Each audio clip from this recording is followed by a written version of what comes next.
everybody, and welcome to Spa-Francorchamps for the fourth race of the 2016 International GTOpen. We have got 60 minutes to look forward to around one of the finest circuits in the world, and this the second stop on a grand tour of some great venues throughout Europe. Well, from a very sunny Saturday, it's a soggy Sunday. The heavens have opened just 5 minutes ago. The track is completely soaked, and so as we say hello from Ben Evans here in Spa, we will be starting behind the safety car. Now, I want to say I'm delighted to be joined by Gustavo Jackermann. I'm very glad you've joined us, Gustavo, for the race, but obviously very sad that you're not on the grid for today after Fernando's accident yesterday.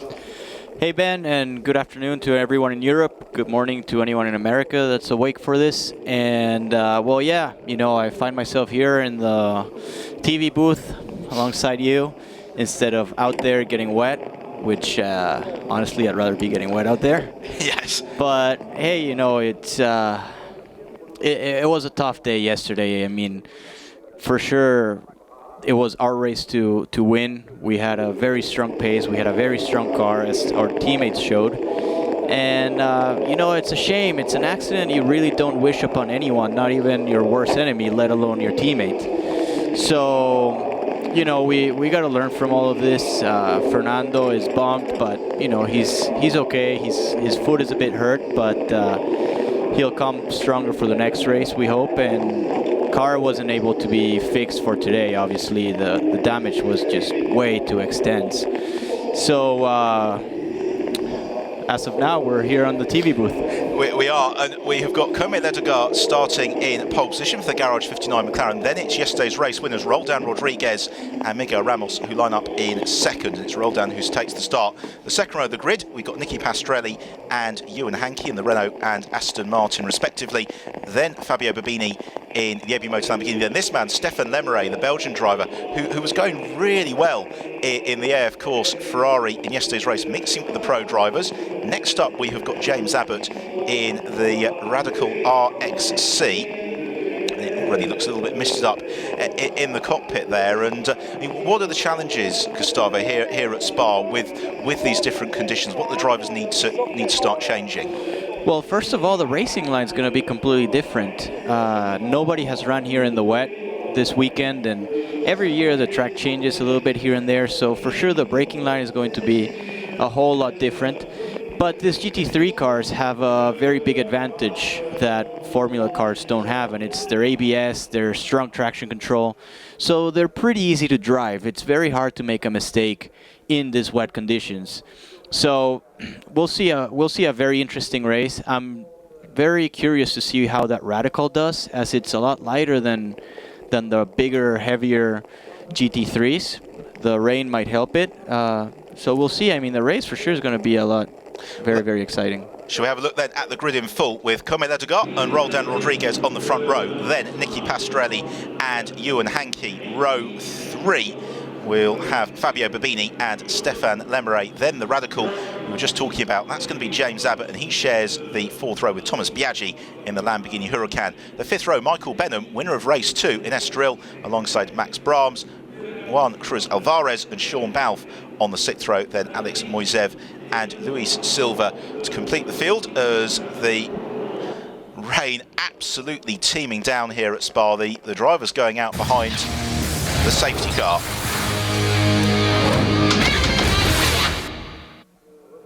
So here we are then, behind the safety car, Spa-Francorchamps, 60-minute race to look forward to. Of course, there is the mandatory pit stop that is going to come, and that is due between the 24th and 36th minute of the race. So there's going to be the element of strategy that comes into play as well. But these are really difficult conditions. The rain has come down them very, very heavily.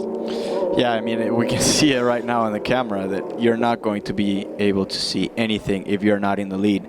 So that first corner is going to be very, very important for either Comé Ledegar or Roldan. I mean, if you don't get on the lead in that first corner, you're basically going to be blind going up a Rouge in the wet for the first time at speed, which is not very exciting, to be honest. Oh, it's exciting. It's probably just not very enjoyable. It's not. It's exciting for us on this side of the screen, right? But it's not enjoyable for all the drivers down there. I mean, sure, it is pouring with rain right now. Hopefully we can get this race underway and the stewards won't be too scared to throw the green flag out there. Yeah, well, the race clock has started ticking down, and of course the other challenge is that we had drive-free practice on Friday, a very sunny race yesterday, so this is a little bit of an unknown for the drivers in terms of have they gone the right way with the setup, have they got the balance of the car right? Well, in the end of the day, you can't prepare for this, and especially because the F3 race a couple minutes before this was pretty much dry towards the end, so everyone had their dry setups on. And we saw in the pre-grid how the Renault was detaching the front and rear bars, how the BMW was adding some rear wing. I mean, none of these cars have any wet setup at the moment. The only thing they've got is the rain tires, for sure. So I don't think anyone's prepared. For sure, everyone's on the highest traction control map, a bit higher and more conservative on the ABS.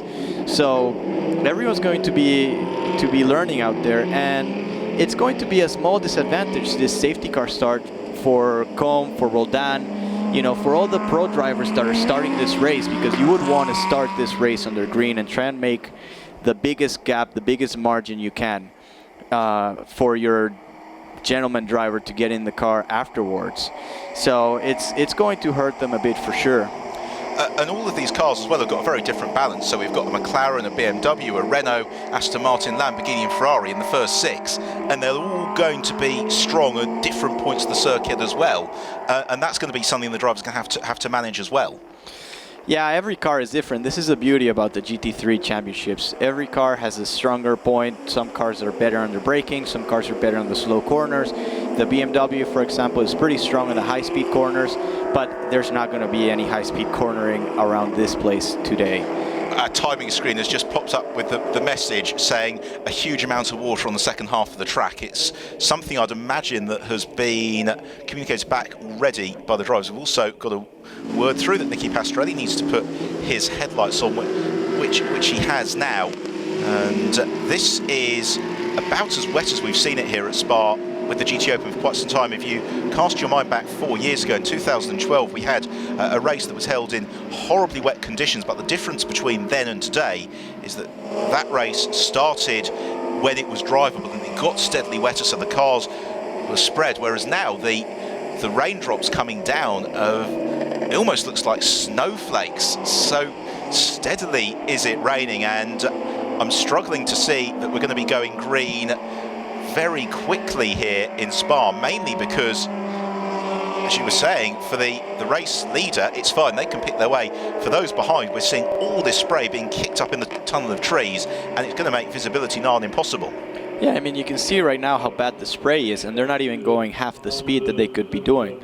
As soon as these cars start going 250, 270 kilometers an hour down the straight, that spray is going to be multiplied. So I don't see this race starting anytime soon. And as a driver, what do you do if you're racing blind in spray? How do you pick out your reference points for getting the braking right, for getting your turn-in right? It's really tough, and it's half guessing and half just being brave. Honestly, it's very complicated out there, and every track is different. Some tracks are really wide like this one's, and it's very hard to find a reference point. And you also go by the stoplights on the car ahead of you. I mean, if you see some stoplights, you're definitely going to hit the brakes. So we're behind the safety car as the action continues here in Spa.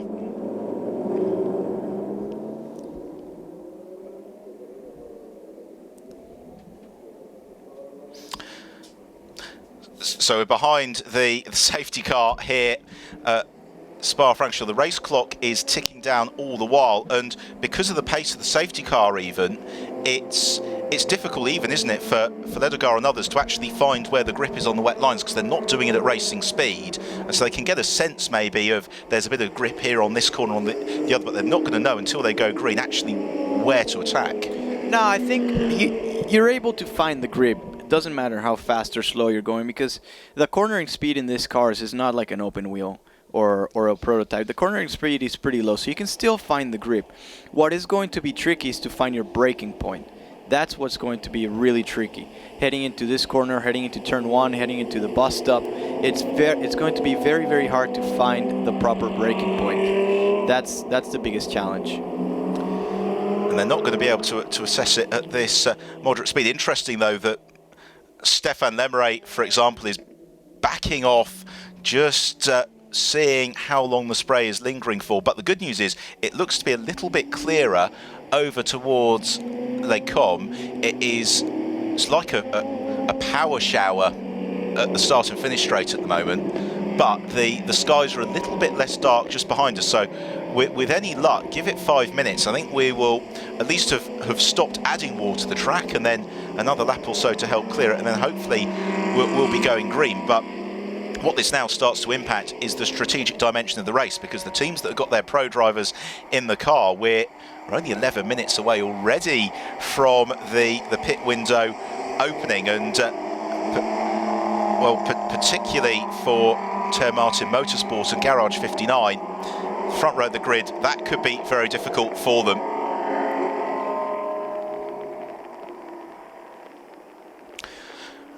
Well, it remains very wet here at Spa. We were just talking about the strategic dimension of the race, and just thinking back to Estoril, where Duncan Tappy benefited in the second half of the race as being one of the pro drivers. There are others, Phil Keane too, in the Balfe Ferrari, who will be wanting the safety car to stay out as long as possible.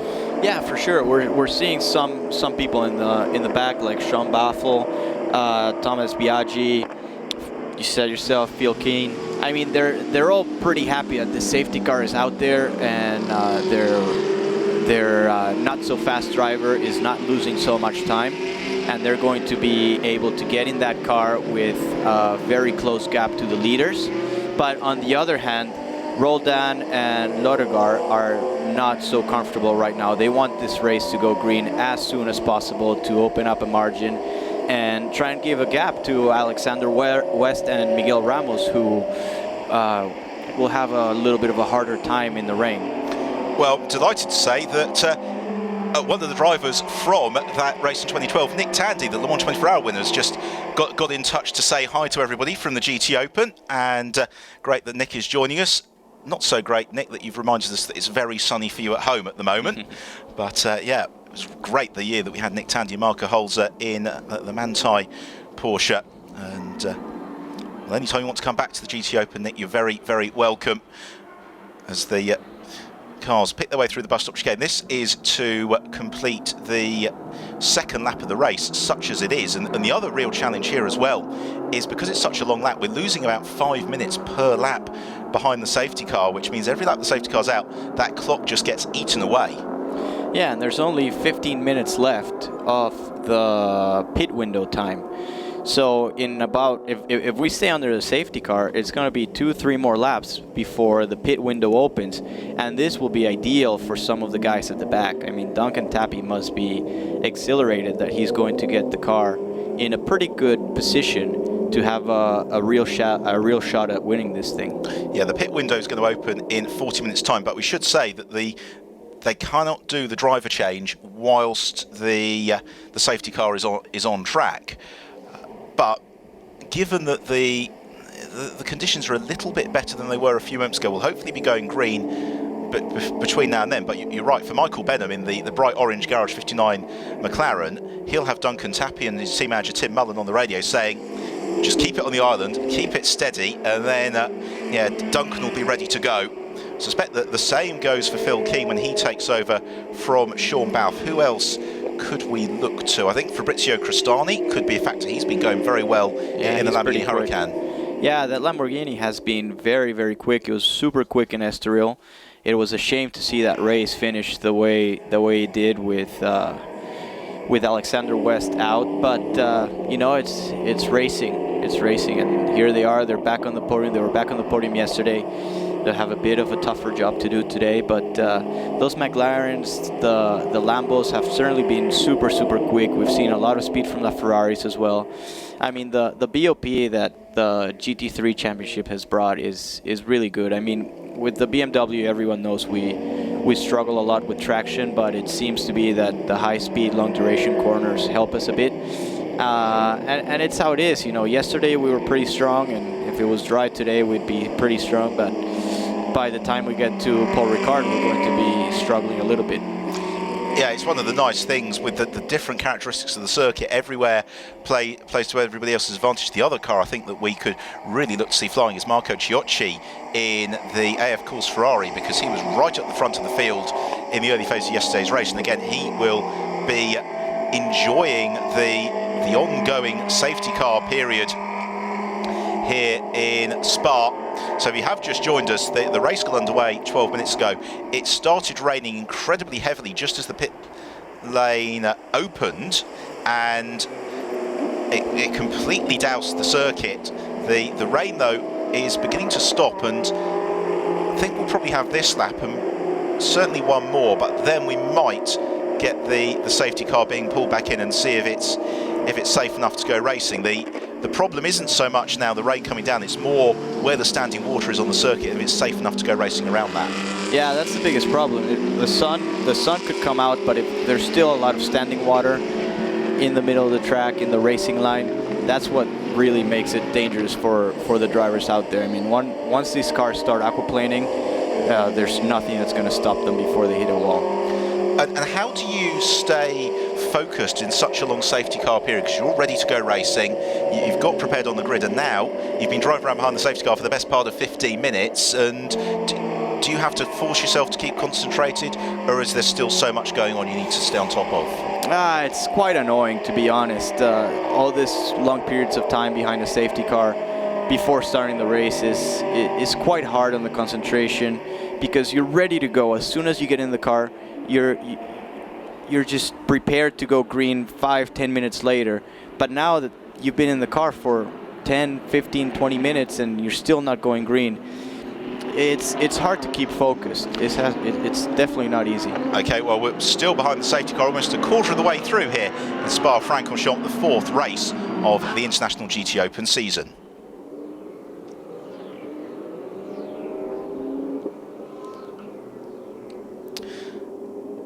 Into the fourth lap of the race for our race leader, Côme Ledogat, and hopefully we'll only have a few more moments behind the safety car here in Spa as the field head down towards Eau Rouge. And it's really this, maybe it's the camera angle, but it's running downhill from La Source towards Eau Rouge, where you're seeing the spray being kicked up into the air, and that is making it extremely challenging.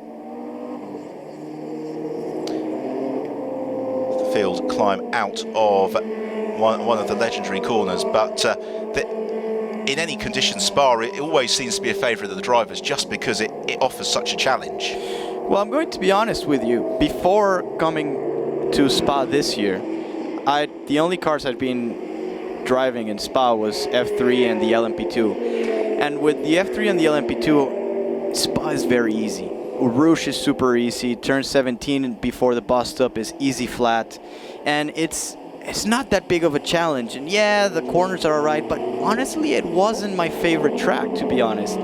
But this year I got the opportunity to drive it with the bigger, heavier GT3, and I gotta be honest with you, I've enjoyed Spa a lot more this year than I had in the past with much faster cars with a lot more downforce, just because Rouge is challenging, turn 17 is challenging. It's different. It's different, but I definitely enjoyed it a lot. And is it I mean, the question everybody at home wants to know is Eau Rouge flat in the BMW?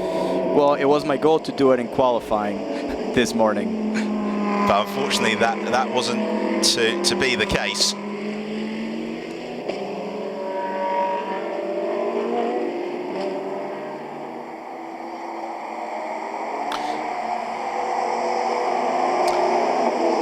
Thank you very much for joining us today in Spa. It's Gustavo Jackerman and Ben Evans bringing you the action from an absolutely drenched circuit. The good news is the rain is beginning to ease off just a little bit. The safety car hopefully is going to be in a few moments' time. There is a look into the Balfe Motorsport garage and Phil Keane, Duncan Tappy in the garage 59. pit box, and you can just see from the looks of anxiety on the drivers' faces, they'd like this race to get underway, because everybody would have planned a strategy ahead of the race, but there's now, with each lap on the safety car, they're having to rethink the strategy, and there's just the air of unpredictability. Well, I can tell you right now, as soon as this thing is going to go green, there's a lot of cars in the back that are going to come straight into the pits and get their driver change over with. The pit window is less than 10 minutes from starting, so I don't see the safety car coming in very soon. No, and one of the difficulties here is that we are about a kilometre away from Blanchimont, which is where we're seeing all that spray, and it's damp on the track here. There are a couple of puddles, but it's basically blue skies. It's through the trees where it's really difficult, and this is always the challenge here at Spa. It can be bone dry on one section of the circuit, it can be absolutely drenched on the other part of the track, and this being one of the longest circuits that we come across this season in the International GT Open, just over 7 kilometres and over a very large layout. It's not somewhere, for example, like Estoril, which twists back in and on itself. It really does stretch out. So of the tracks to come, Gustavo, where are you looking forward to racing at the most?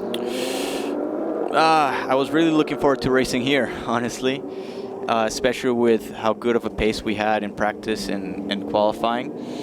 Other than that, I mean, there's some places that you like going to because of where they are, like Paul Ricard. Just the south of France is really beautiful, and it's very nice to be around there. The track, honestly, is a bit Mickey Mouse for my taste. It's just too tight, and I don't enjoy it so much as other tracks. I've never been to Monza. I've never raced in Monza, and I'm really looking forward to that track. It should be a lot of fun. Red Bull Ring should be really good fun, and I think is going to help our car a bit.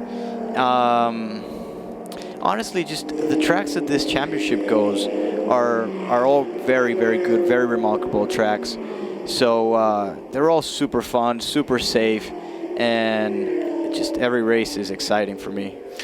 Yeah, I think certainly Monza, based on what we've seen this weekend, could be a happy hunting ground for the BMW. Likewise, Red Bull Ring, because you'll have the big pull up the hills. We have got still the safety car out. We're at 1/3 race distance, and everybody just now starting to weave around. You get the feeling from the positioning of the cars on the track, the drivers are getting a sense we're not too far away from the restart now, or indeed the start of the race now, and are maybe just beginning to be a bit more proactive in getting the tyre warmed up and getting ready for a green flag. Yeah, we can definitely see that spray easing down. It's not as strong as it was before. There's not so much standing water. There's a bit of standing water here in the straight, but it's not that bad. I think we'll be seeing the start, probably not this lap, hopefully the next lap. The race director sees that and we get some action going.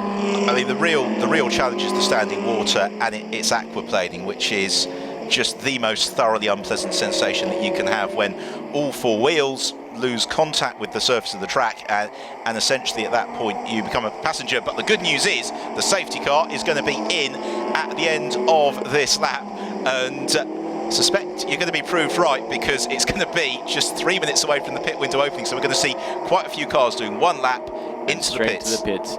Yeah, we're going to see the cars up front trying to stay out for as long as possible and delay that driver change for as long as we can. And we're going to see some cars in the back pitting as soon as they can. We are moments away from the 4th round of the International GT Open going green here in Spa. We have had a very difficult 20 minutes behind the safety car, but now it is about to get serious, and it's going to be that run to La Source, which is going to be absolutely key. And I don't know whether Roldan Rodriguez might fancy if he can get that BMW wound up, getting the jump on Ledogar into La Source, but it's going to be a close run thing. Or does he just have to take Eau Rouge blind and then look to challenge along the Kemmel Straight? I don't know. I don't know what's going to happen. It's one of those things that you're just holding to your seat as hard as you can. It's going to be very, very, very tight. I know Roldan is a very conservative driver. He's been out of racing for a long, long time. This is the 2nd race start he takes in, I don't know, I think it's been like 4 or 5 years that he's been out of racing. So he's going to be pretty conservative. I know Combe Lødegård is going to be a lot more aggressive in the start. He wants to take the lead and he wants to open the biggest margin he can for Alexander West to get in the car and try to get another podium finish. We also have to remember that they both have penalties from yesterday's race.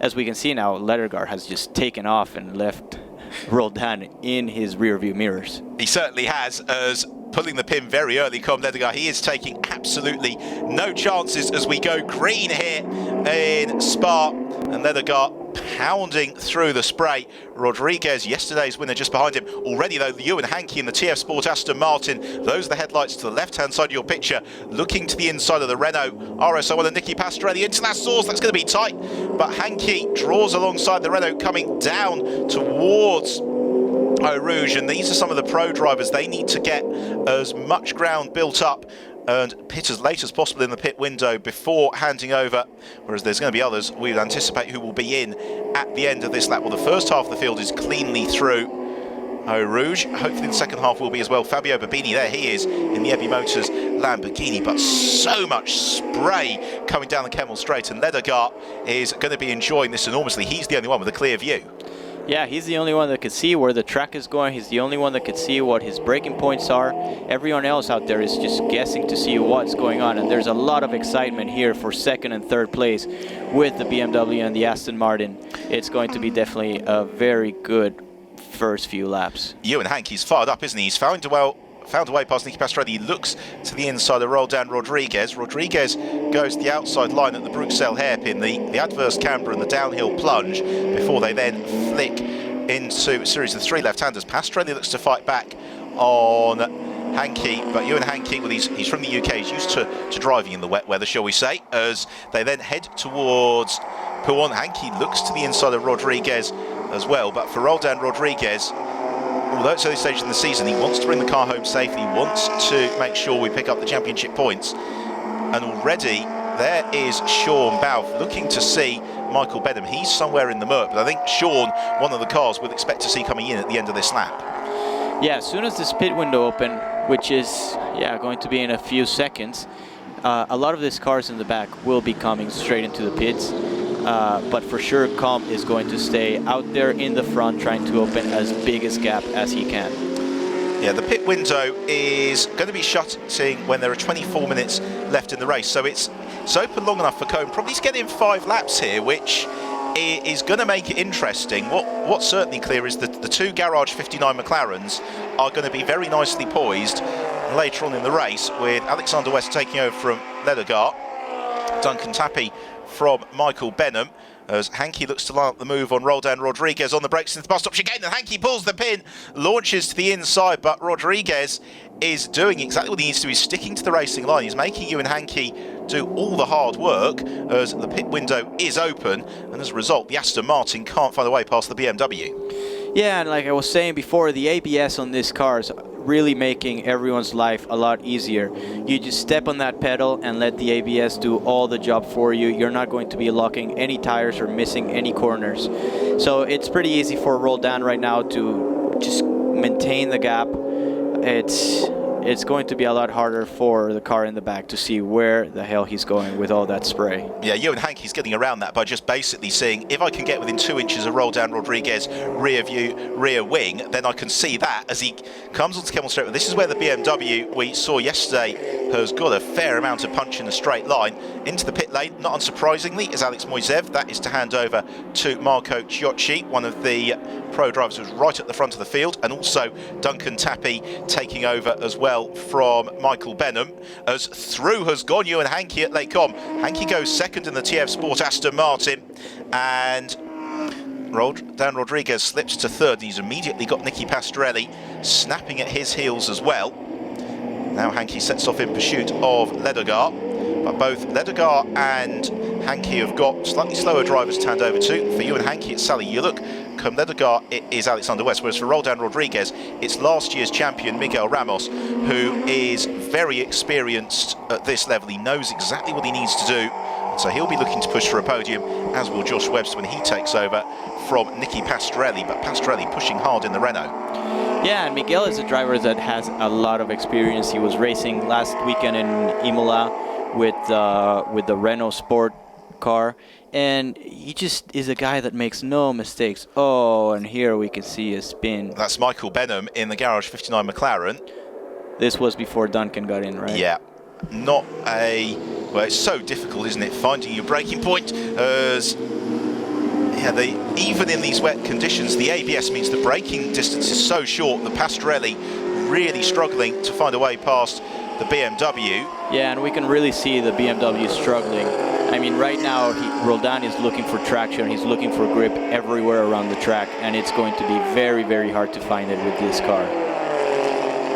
Into Blanchimont, and Rodriguez just feathers the brakes, comes out, runs a little bit wide. Pastorelli trying to pick his way through the murk. We have got the team managers of cars 22, Sean Balfe, number 5, Juan Cruz Alvarez, and number 27, Thomas Biaggi, all due in. As into the pit lane has gone Roldan Rodriguez, so he is getting out of the battle to pass over to Miguel Ramos, and that's not a bad call, is it? Because they're quite evenly matched. Feed Miguel out in some clear air.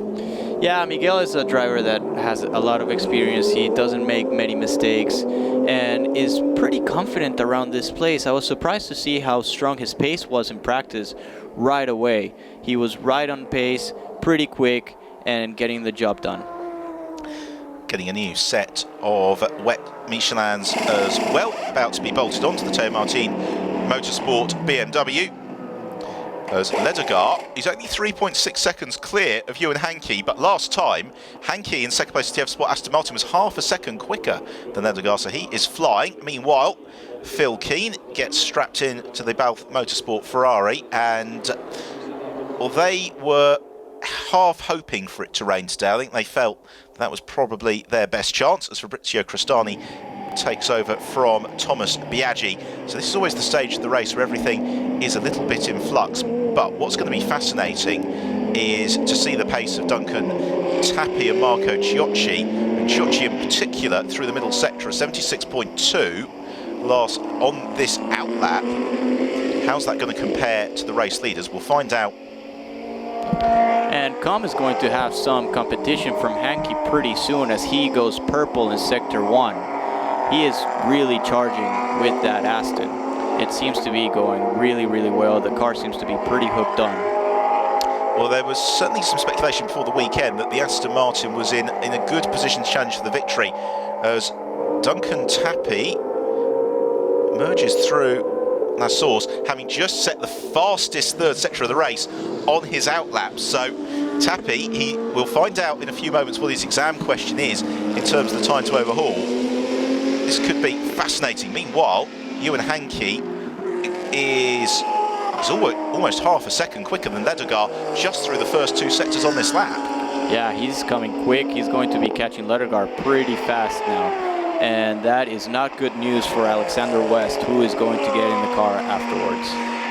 And for some of the gentleman drivers, this is really difficult to have been in the pit lane, see the race unfold. They're going out onto a soaking wet circuit. They've got to find where the grip is, got to find their braking points, all the whilst fighting for the win. Yeah, it's really tough for them. I mean, for us pro drivers, we're, you know, driving all the time. We're preparing for this. This is all we do. But for some of them, like Alexander West, like Miguel Ramos, they're CEOs of massive corporations.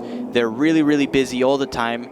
And this is not what they think about. They just want a sunny weekend where their life is made easier by their pro drivers, and they can step on the podium. But right now, Alexander West or Miguel Ramos are getting a run for their money today. We are going to have a fantastic race. We just saw a glimpse of it there with Phil Keane out of the pits ahead of Ciocci, with Duncan Tappi catching onto their tail. So this is going to be spectacular. Fabrizio Crostani, as a result, was trying to find a way past Miguel Ramos. Here is essentially the battle to lead the race. It's Ramos in the BMW from Crostani, then Phil Keane, then Ciocci. Oh, well, this could be absolutely brilliant as Crostani looks to the inside of Ramos. Duncan Tappi closing onto their tail all the while as well.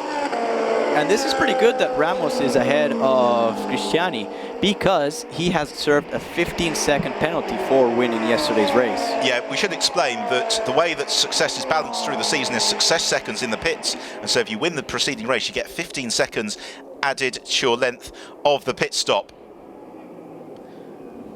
Cristani challenging Miguel Ramos to the outside, into the bus stop chicane. They almost make contact. It's 3 wide. Very tight, and Miguel gets out in front. And Phil Keane is quicker than all of them. 3 wide. This is some good, proper GT3 racing. And we'll see who gets the position at the end. Phil Keane takes 2 for the price of 1 into the La Source. Cristani's also passed Ramos, as is Marco Chiocci. Not a good couple corners for Miguel Ramos, and Duncan Tapi is coming strong behind Ramos. This is exactly what we hoped for, and they've got Claudio Sadanovic just ahead of them, who's emerged from the pits as well. Sadanovic, throw a rouge. Phil Keane catches the air, of course, Ferrari, as Tapi tries to pull a brave one on Miguel Ramos, and hopefully Tapi's going to be aware that there's Sadanovic as they head on to the Kemmel Straight, where the visibility is absolutely nil. Who's going to do battle on the brakes until they come? Chiocci to the inside of Cristani, and he makes it through. Brilliant racing here in Spa-Francorchamps. Phil Keane picks up the throttle, coming down into the Bruxelles hairpin.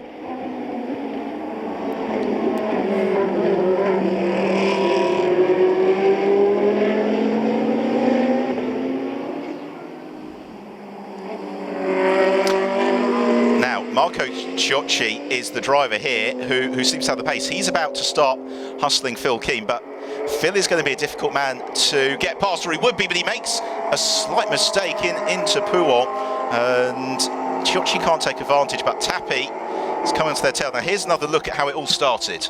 Yeah, Miguel barely gave him enough room there on the exit. As we can see, I don't know how nobody touched wheels there, because there was barely any room to spare. That could have been a very expensive moment, couldn't it? Here is a look at it from the other angle, side by side. And then a slight tap, but fortunately no spin. And then Phil Keane was the driver who took advantage. I mean, where else do you see a Ferrari going side by side with a Lambo and an M6? It's not bad, is it? It's all right. Is it like your driveway at home? Is that how they're lined up? Yeah, my driveway at home is a bit different. I've got a big plumber's van where I keep all my toys inside of. Fair enough. As here is the fight at the front of the race. So that's the battle of those who've had their pit stops. Meanwhile, Colm Ledegar has now got Ewan Hankey only 1.5 seconds behind him, and Fabio Babini as well in the AB Motors Lamborghini is joining this battle too. Then there's a gap back to Juan Cruz Alvarez as Marco Chiocci looks to line up the move on Phil Keane. And Keane is just struggling to get the Balf Motorsport Ferrari stopped. Yeah, and when you struggle to stop it, then you're going to struggle to get the traction out of the corners, because you've overshot it, so you have not prepared for the exit. So it's just a lose-lose situation right there.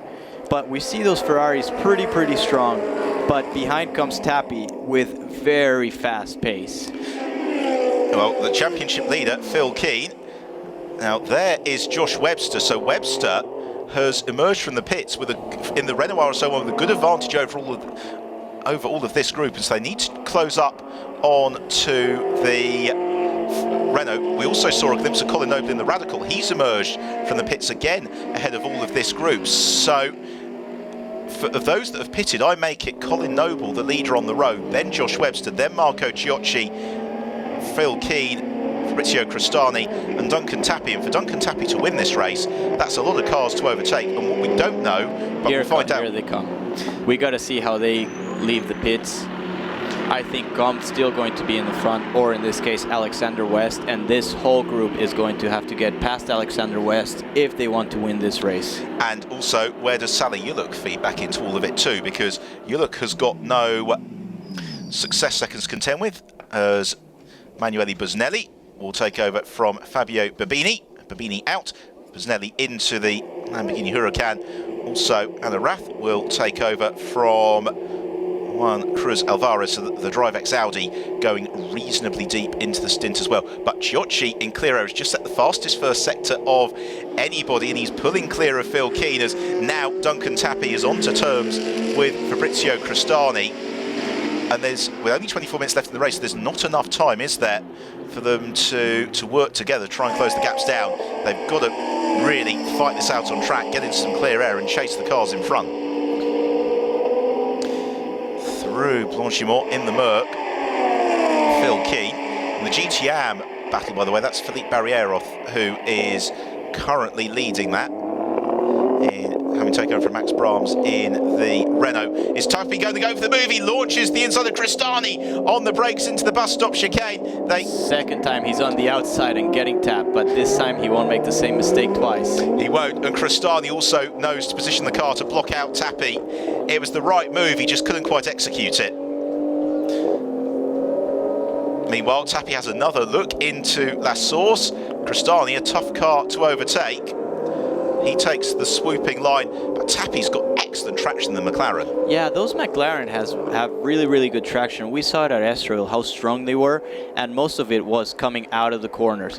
Here is Alan Rath, who leads the race from Noble, then West, and Chiocci carving past all of them as they scythe out of Radion. This is going to be very close. They're almost 3 wide coming onto Kemmel Straight, and Tappy's going to go past West. Yeah, Alexander West. I mean, he came out in the lead of this race, I think, and there was just no way of stopping this train of cars behind him. They're coming really, really quick, and Alexander just lacks the pace to keep up with them. And Tappy to the inside of Phil Keane. That's going to be the key for Tappy. So the race leader, for my money... Chiocci? No, I think it's going to be Sally Yurluk or Josh Webster. Yeah, where's the Aston? The Aston, I think, has come out ahead of this lot, and we've got the Renault ahead of this group as well. But Chiocci and Tappy are leading the charge, and as outlaps go for Alexander West, that's a pretty scary one. 6 cars trying to find their way past you at Eau Rouge. Yeah, it's not a position you want to put your gentleman driver in, that's for sure. As Tappy looks the inside of Colin Noble into Pouant, and Noble sees him coming, gives him racing room, but then gets squeezed out onto the AstroTurf. It's a sketchy place to be in, as we saw yesterday. He finds a way back onto the track safely. Here's another look at Tappy on Cristani. I just understeered, give the Lamborghini a little bit of a bump.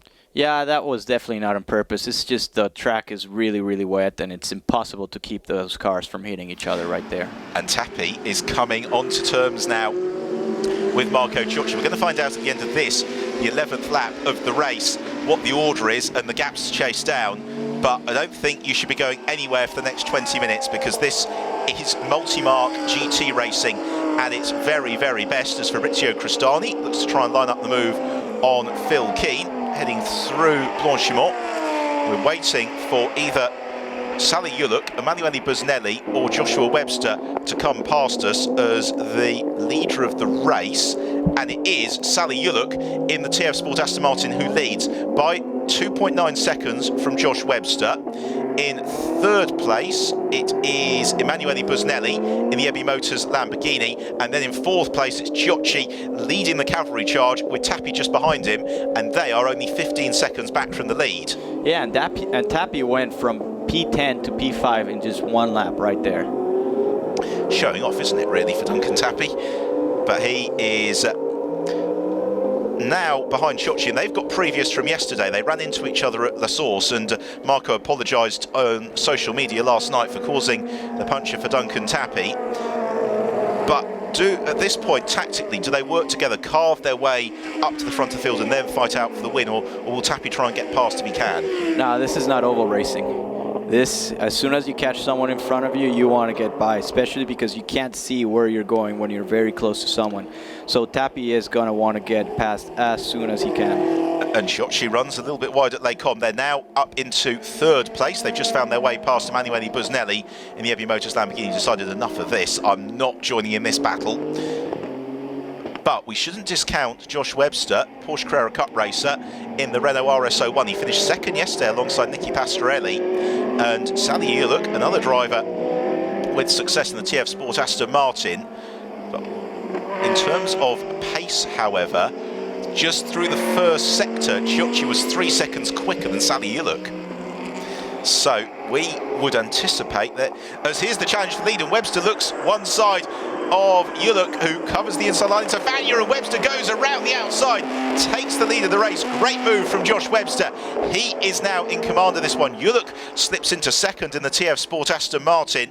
Now, where in the background is the Chiocci train for third? They haven't quite arrived out of Vanya just yet.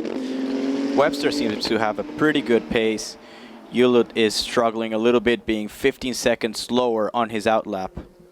He really is, isn't he? And that around the outside from Josh Webster. He found the traction, he got it hooked up, and well, what more do you want? And here comes Duncan Tappy. Where is Marco Chiocci? The answer is right in front of him. And Chiocci and Tappy 76s, playing a 78 from Webster through sector 2. But Webster was overtaking, and it's not going to be the work of a moment for Chiocci and Tappy to reel in Josh Webster. But they've got 18 minutes to play with. And they've also got to make sure they don't slow themselves down too much fighting with each other. That's always the challenge, because once Chiocci starts to go into defensive mode, as Webster's gone past us, now Yuluk, that lap from Josh Webster, a 2:43. Here comes Chiocci, a 2:41. Tappy, a 2:40. 10.6 seconds cover the leading quartet. Yeah, and we can see Yuluk doing a 2:49.7 versus a 2:40 and 2:40 and 2:43 from Webster. He's losing almost 10 seconds a lap. So they're going to be catching him pretty quick, and maybe that's going to make things interesting between Chiocci and Tappy. Duncan Tappy is just maximum commitment. He's got so much confidence in the high-speed handling and braking of the Garage 59 McLaren, but this is the run down the Kemmel Straight. There are the headlights of Sally Yuluk in the TF Sport Aston Martin. Now one car trying to draw alongside the other. It's Tappy looking to the inside of Chiocci, trying to force Marco into the mistake as the Ferrari just skates a little bit. Next along in fifth, it's Phil Keane. Sixth, Fabrizio Crostani. And now through that first sector, Tappy and Chiocci were 6/10 up on Webster, but it's this middle sector of the lap really where we get a sense of the true pace of the race leader versus the group behind. Tappy taking a slightly unusual line through the Bruxelles hairpin there. Yeah, Tappy is doing a completely different line compared to everyone else out there. So we have got just over a quarter of the race remaining here at Spa-Francorchamps. Josh Webster leads from Sally Yuluk, Marco Chiocci and Duncan Tappy.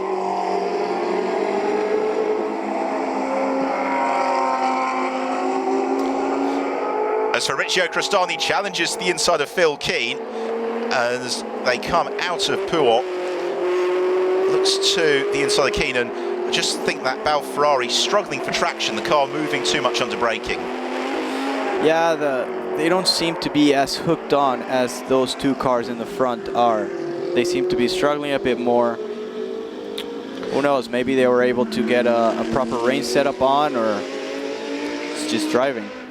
Yeah, it could just be preference of driving style. We've got summoned to race control Philippe Barrieroth, the GTOpen leader, as Crostani tries to line up the move on Phil Keane.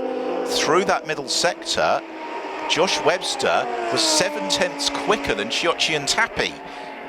And Webster in the Renault potentially pulling away from this duo behind. They have just caught Sally Yuluk. Webster, of course, has got the benefit of clear track, and he sets the car's best lap of the race at 2 minutes 41.2.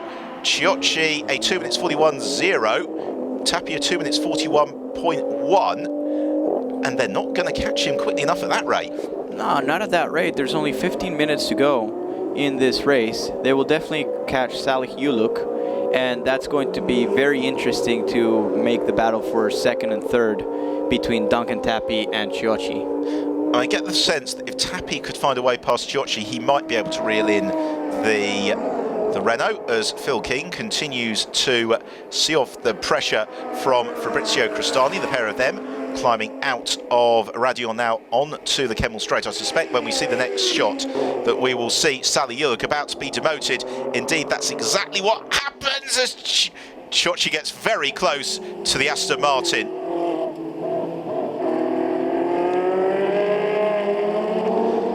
Sally Yuluk slips down to fourth position. Chiocci making the move on the way into Les Combes. Tappy on the way out, and that elevates the Ferrari and the McLaren to be in the battle for second and third place. And that has separated both of them. Now there's a bit more gap between Shoshi and Tapi. So we're going to see Tapi pushing really hard. He really wants that second place. He needs those points in the championship, and he's definitely going to go fight for them. And we'll see if, with Shoshi trying to avoid that, is going to catch Webster. But Webster running at a really, really strong pace. He certainly is. So the race order for you is Josh Webster leads, second is Marco Ciocci, third Duncan Tapi, fourth is Sally Yulick, fifth Phil Keen, sixth Fabrizio Cristani, seventh Colin Noble, eighth is Miguel Ramos, ninth Emanuele Busnelli, and 10th Alexander West. Here's another look at it, and Yulick tried to hold off Ciocci, braked a little bit too late, and smart driving from Tapi, just backed off, waited to see what the Aston Martin did, and then punched his way past. Yeah, pretty safe. He didn't want to take any risk. There's no need to take any risk whatsoever at this stage in the race. Well, Josh Webster partnering Nicky Pastorelli this weekend in the Renault. Pastorelli, a multiple race winner in the International GTOpen in years gone by.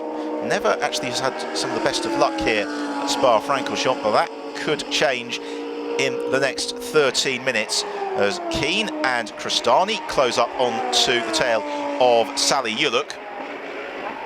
Through the middle sector, that time around Ciocci was matching the pace of Webster, and so Marco Ciocci has got a net gain on this lap of 9/10 of a second over Josh Webster in the Renault RS01. Webster's just come past at 2 minutes 41.8. Ciocci at 2 minutes 40.7, and this is suddenly back on Ciocci, 8.6 seconds back.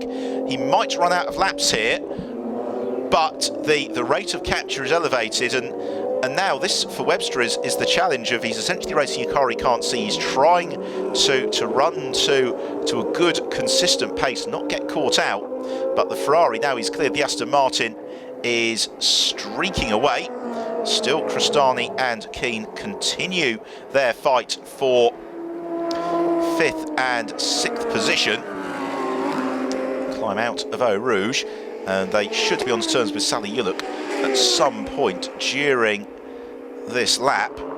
And Ramos goes past Alexander West for P8 at the moment. Yeah, Miguel Ramos has just done the BMW's best lap of the race as well, at 2 minutes 44.5. Yeah, struggling a bit out there, 4 seconds off the lead pack with the BMW. And it's very interesting because the organization took some power away from the BMW for today's race, not realizing that it wasn't going to do much. Yeah, you can't predict the weather as Cristani gets the opening that he's maybe been looking for on Phil Keen, but Keen has got the track position. Cristani tries to squeeze him, and Fabrizio Cristani, we've seen already this year, he's not averse to getting his elbows out, is he, in the Lamborghini? Yeah, and he's having some fun out there, man. I'm jealous. Yeah,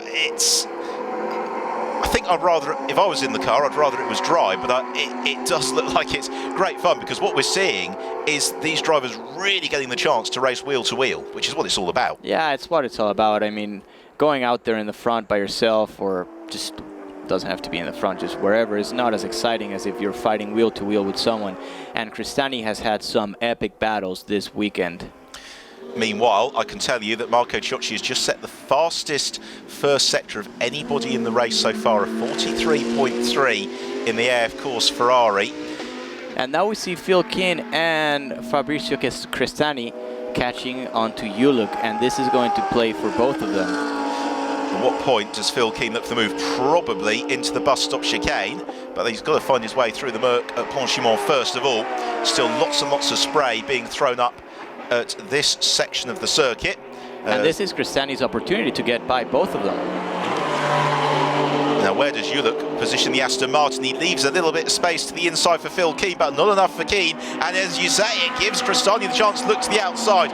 Keen's going to go for the switchback, but that's well blocked by Sally Yulick. And now the Lamborghini has got the benefit of getting the power down and draws alongside Phil Keen. They're about to thunder past us, and it's going to be 3 wide into La Source. And Yulick is still there. What is Cristani going to do? Goes to the outside.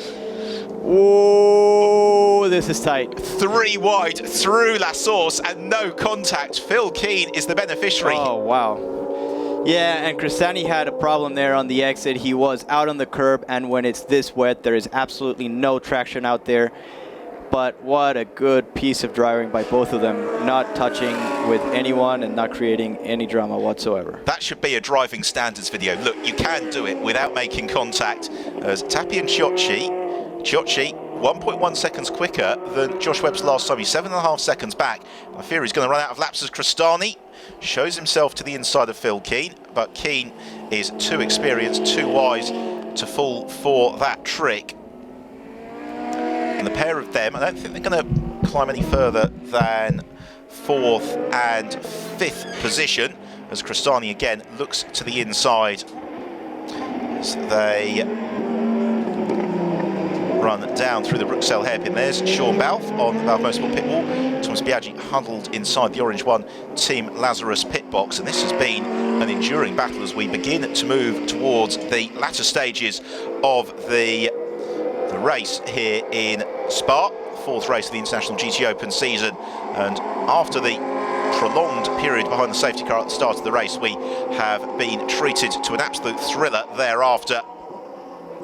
And it's not done and dusted just yet. This, the fight for 4th and 5th, is the closest battle that we've got ongoing on the track. What we've also got is Josh Webster leading the way, with Marco Chiocci and Duncan Tappi reeling him in at a rate of a second, if not a little bit more, per lap. And through the middle sector, however, Webster has been very impressive this time around in the Renault RS01. And we saw on the grid just for the race that Pastorelli ordered some last-minute setup changes.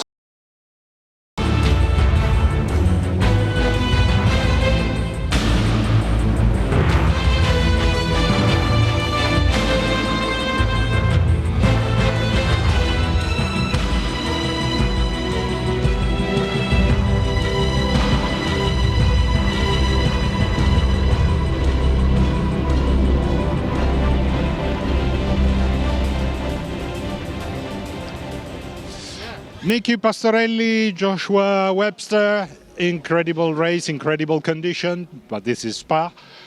Nicky, happy return to the GTOpen. Huh? Yeah, it couldn't be better. Perfect result. It was already good yesterday, even better today. A bit unexpected because it was very difficult conditions in the beginning, but you know, that's for everybody. So my stint was actually quite short. It was mainly a safety car. Then Josh stepped in and he finished it perfectly by being really fast, making no mistakes. So great for everybody. Thanks. Joshua, how was this second stint?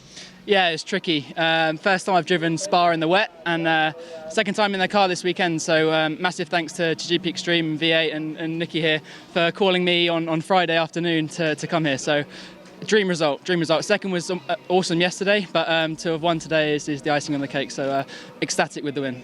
Well done, guys. Podium now. Yeah.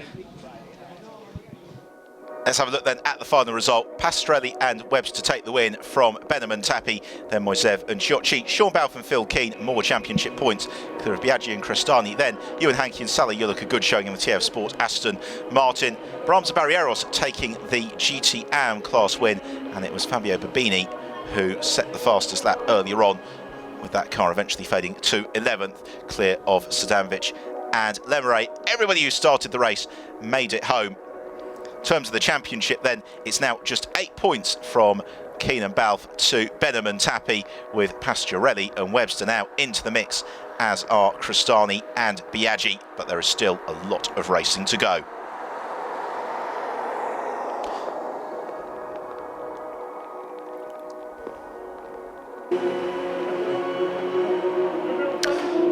Well, difficult weather, but some great racing and a very different challenge to look forward to in a fortnight at Paul Ricard's.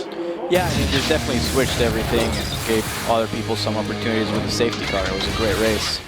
Let's take a look back at the best of it. We were behind the safety car for the best part of 20 minutes, and when we did get going, it was Colm Ledegar who led away from Roldan Rodriguez, Nicky Pastorelli, and a hard-charging Ewan Hankey in the TF Sport Aston Martin. So trying to make ground was Fabrizio Crestani post pit stops, a little bit too close maybe to Miguel Ramos as they all jostled for position, and as they fought we had Marco Chiocci and Duncan Tappi closing up onto their tail. It was Josh Webster though who got fed out at the front of the field as others had to carve their way through the traffic. Yeah, and we saw Alexander West with a very, very tough outlap from going P2 to P5 or 6 in one lap. Yeah, the in-car camera from that one after the race is probably something he's going to be showing to friends and family. This is how close it got, as Webster was able to make this move on Sally Yuluk to take the lead of the race. It was a lead that Webster wouldn't yield, and a few moments later both Giocci and Tappi also found their way past the Aston Martin. Yuluk then went 3 wide into La Source with Phil Keane and Fabrizio Crestani. Somehow they made it out without contact, and it was Phil Keane who was the beneficiary.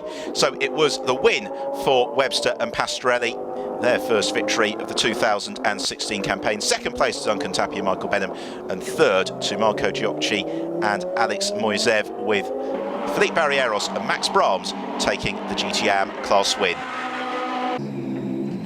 So delight for Webster and Pastorelli in Parc Ferme.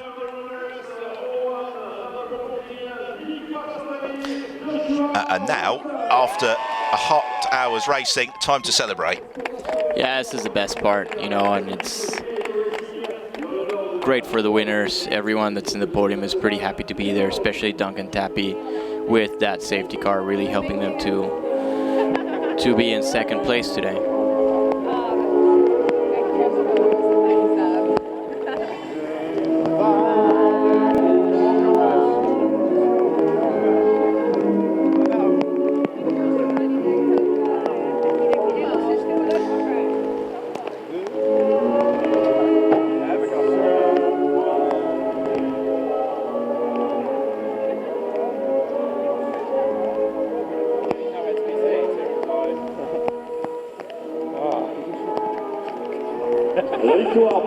Only thing is, of course, they go onto the podium, it's not covered, so they get absolutely drenched as we move on to the presentation of the trophies. First of all, for Alex Moiseev and Marco Giocci. It was a great performance from Marco. Yeah, they both did a really, really good job. Runners-up, Duncan Tappi and Michael Benham.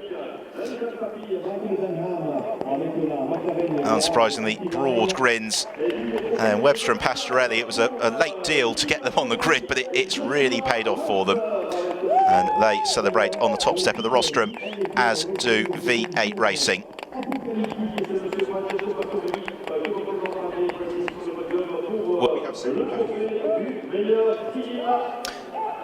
So time to pose for the cameras and then make merry with the champagne. So goodbye from Spa from Gustavo Jackerman and Ben Evans.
Claudio Zdanovic et Stéphane Aimé.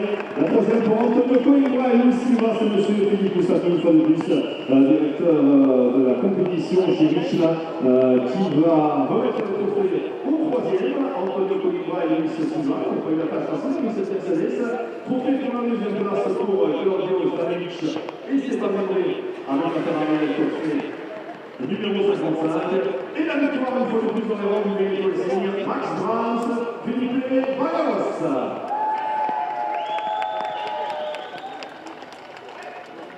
Ok, il faut le podium, guys. Comme il faut le podium pour le futur. Thank you.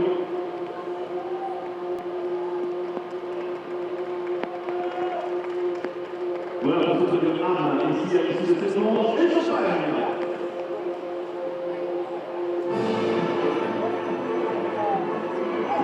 C'est vraiment pas facile de le laisser là. Si, ça va faire ça d'abord. Allez, Max.